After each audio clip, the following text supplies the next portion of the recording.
नमस्कार मित्रों, मैं मृणाल जोशी आप सभी का अभिवादन करता हूं एवं आप सभी महानुभावों को 2022 के नववर्ष की शुभकामनाएं देता हूं। यह नववर्ष आपके जीवन में उल्लास, समृद्धि, उमंग, चैतन्य, स्वास्थ्य, आरोग्य लेकर आए, ऐसी मैं मनोकामना व्यक्त करता हूं। मित्रों, आज तक लेखन की विविध विधाओं के रूप में मैं आपके सामने प्रस्तुत हुआ हूँ, जिसमें कविताएं, कथाएं, स्फुट लेखन, ललित लेखन, नाट्य विधाएं, पुस्तक समीक्षा, साहित्य समीक्षा आदि सम्मिलित थे। परंतु आज 9 वर्ष के उपलक्ष्य में मैं मेरे YouTube चैनल की घोषणा करता हूँ। इस YouTube चैनल के माध्यम से मैं आपके सामने मेरी कथाओं का अभिवाचन, मेरी कविताओं का सादरीकरण एवं मेरी नाट्य विधाएं मैं आपके सामने प्रस्तुत करूंगा। YouTube एक सशक्त माध्यम है हमें अपने विचार किसी और से साझा करने के लिए, ऐसा मुझे लगता है। आज मैं आपके सामने प्रस्तुत कर रहा हूं रामायण के एक पात्र के ऊपर लिखी हुई मेरी स्वरचना, जिसका शीर्षक है कैकेयी। मेरे अनेक मित्रों ने मुझसे ये विनंती की थी कि जब कभी भी YouTube चैनल या कुछ सादरीकरण करो रामायण या महाभारत इन पात्रों पे, तो शुरुआत इसी पात्र से करना। सो मेरे मित्रों की विनंती का भी मान इसमें रखा गया है।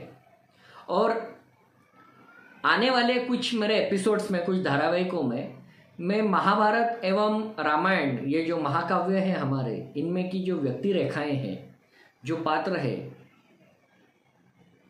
मुझे उनके बारे में क्या लगता है, वो पात्र वहाँ पर थे तो क्यों थे, उसके पीछे कोई विशिष्ट कारण क्या था, ये सब विचार मैं आने वाले कुछ दिनों में आपके साथ साझा करने वाला हूँ। आज मेरी रचना कैकेयी, परंतु ये रचना सादर करने के पहले कुछ पार्श्वभूमि इस रचना के प्रति या इस पात्र के प्रति। कैकेयी अत्यंत घृणित पात्र रामायण में का। अश्वपति की कन्या, महाराज दशरथ की पत्नी एवं राजकुमार भरत की माता। क्या इतनी ही बंधनों में बंधी हुई है ये स्त्री? नहीं, इन सब में एक सुसूत्रता है, और वो है क्षत्रियता। जो जन्म से क्षत्रिय है, जो कर्म से क्षत्रिय है, ऐसी क्षत्रिय स्त्री क्या 2 वर केवल अपने स्वार्थ के लिए मांगेगी?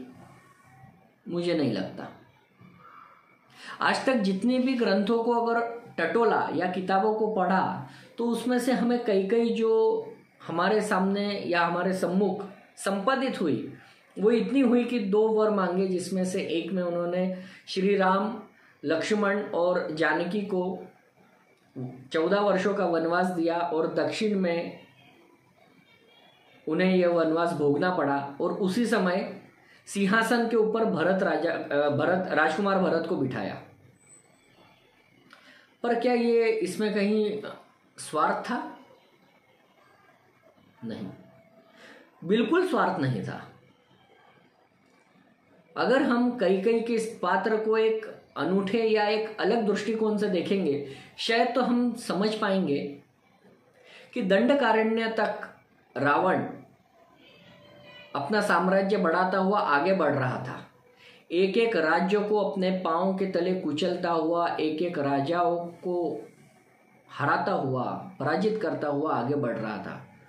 ये जब उसे मालूम हुआ, तो उसने ये सोचा कि अगर रावण को हराना है या रोकना है, तो इसके लिए यहाँ से किसी क्षत्रिय ने बाहर निकलना बेहद ज़रूरी है, और रावण को रोक पाना ये राम के अलावा किसी के बस में नहीं था, ये कैकेयी जानती थी। इसलिए उसने 2 वर ऐसे मांगे कि जिसमें पहले में उसने कहा कि राम को वनवास, जिसमें उसे मालूम था कि लक्ष्मण ये राम की परछाई है और सीता ये राम का श्वास है। इसलिए लक्ष्मण और जानकी राम के साथ जरूर जाएंगे और उस समय खाली सिंहासन देखकर कोई अनेक राज्य का राजा, दूसरी राज्य का राजा या कोई विरोधी या कोई दुश्मन हमला न कर दे, इसीलिए बूढ़े पिता से ये कमान न थमेगी न संभलेगी। इसलिए भरत, क्योंकि चारों भाइयों में तीसरे क्रमांक का क्षत्रिय भरत इतना काबिल था जो यह सिंहासन संभाल सके, अयोध्या को संभाल सके, इसलिए उसने यह 2 वर मांगे। मेरी रचना प्रस्तुत है। कई दामन राज महलों के पर्दों के कुछ ऐसे मैले हुए, दामन राज महलों के पर्दों के कुछ ऐसे मैले हुए, जो द्वितीय थे वो आज आग्रही फिर से पहले हुए। दशरथ और कैकेयी में अनुचित फिर वह द्वंद्व हुआ,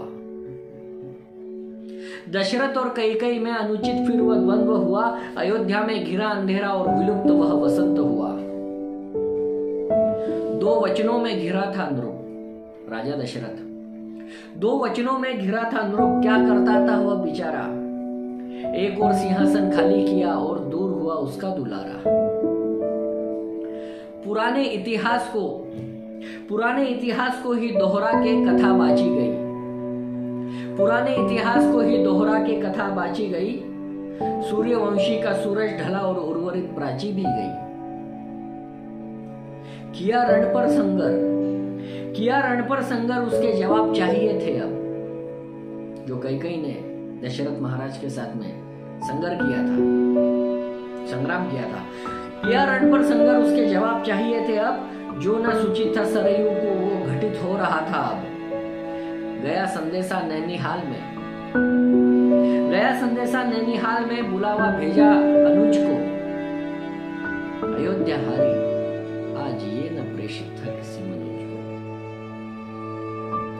इस घटना के लिए एक दासी को चुना था, विदा था बड़ा अजीब सा जाल उसने बुना था। इस घटना के लिए एक दासी को चुना था, विदा था बड़ा अजीब सा जाल उसने बुना था। क्या करती थी वह दासी, कर्म उसके कुलीन थे।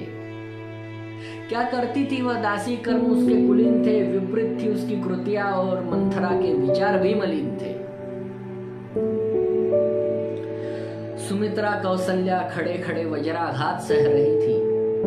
सुमित्रा कौशल्या खड़े खड़े वज्राघात सह रही थी। शीतल बहने वाली सरयू आज रक्त रंजित हो बह रही थी। सौमित्र हुए तैयार, जीती उन्होंने अपनी निद्रा। सौमित्र हुए तैयार, जीती उन्होंने अपनी निद्रा। और जानकी के वस्त्र हुए भगवे, हाथ में रही केवल एक मुद्रा।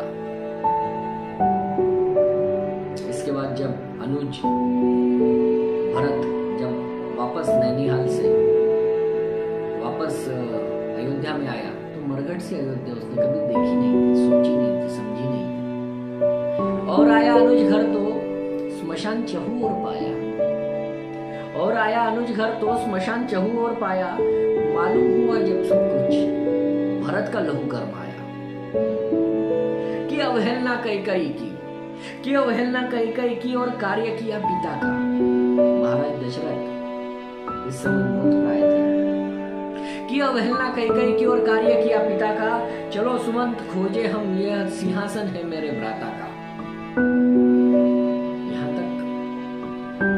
यहाँ तक तो सबने देखा है, सुना है, पर मेरे दृष्टिकोण से जो कैकेयी है वो अब आगे है। कि सुनो दुखियारी की बात कैकेयी अंत में बोली। सुनो दुखियारी की बात कैकेयी अंत में बोली। सूर्यवंशियों का मान बढ़े इसलिए यह दाव में खेली। बूढ़े राजा से न संभलती थी इस राज्य की यह कमान। बूढ़े राजा से न संभलती थी इस राज्य की यह कमान। दंडकारण्य तक लंकेश आया, हो रहे थे सब उसके गुलाम। बूढ़े राजा से न संभलती थी इस राज्य की यह कमान। दंडकारण्य तक लंकेश आया, हो रहे थे सब उसके गुलाम। बिन राम के कोई न योद्धा, बिन राम के कोई न योद्धा, जो रोक सके दशानन को। बिन राम के कोई न योद्धा, जो रोक सके दशानन को। भरत लखन और शत्रुघ्न न बचा सकते थे अयोध्या के दामन को।